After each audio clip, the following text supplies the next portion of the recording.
të vogla, pra aty fillohet.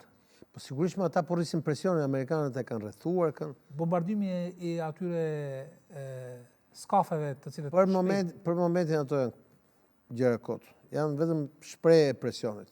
Çështja është që Amerika do të përfshihet në një luftë të drejtë për drejtë. Do të çojë trupa, sepse sot Amerika ka aeroplanbajtëse më të madhe që e ka vendosur para brigjeve të Venezuelës, Gerald Fordin, dhe ka një numër pafund anijesh ushtarake, impenjim të trupave të armatosura, të avionëve të cilët ndalojnë hapësirën ajrore të Venezuelës të lidhur qoftë edhe me fluturimet civile. Pra ka një lloj bllokazhi detar ndaj shtetit Venezuelës, i cili nuk është një shtet i vogël.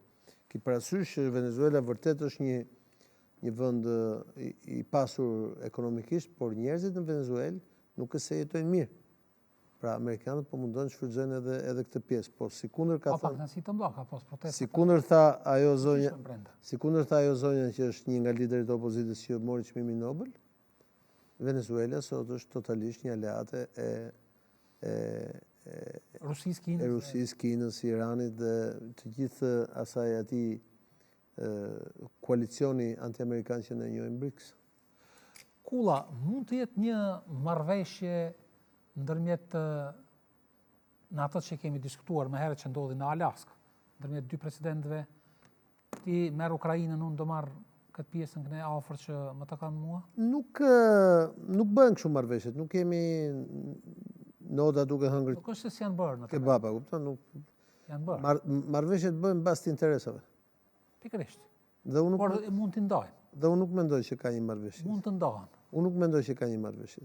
Por ne kemi diskutuar këtu se kur kemi folur për Unë mendoj që thënë që është vetëm 5%.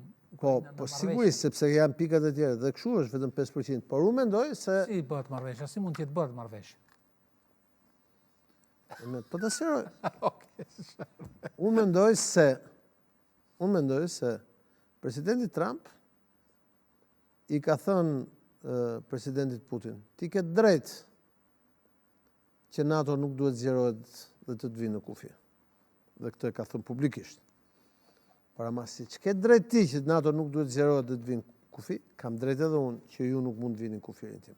Dhe të merrni atë çka është Amerikës. Pra kanalin e Panamas, gjirin e Amerikës, që njihet ndryshe edhe si gjiri i Meksikës e tjerë, pra interesa strategjike. Çështja është që sot Venezuela është një fuqi ushtarake, po është partner numër 1 ushtarak i Rusisë. Pra gjithë avionët që ka Venezuela sot janë rusë. Ka sistemet raketore që ka. Su-35 ose 57. Sistemet raketore që ka kanë ardhur nga Rusia.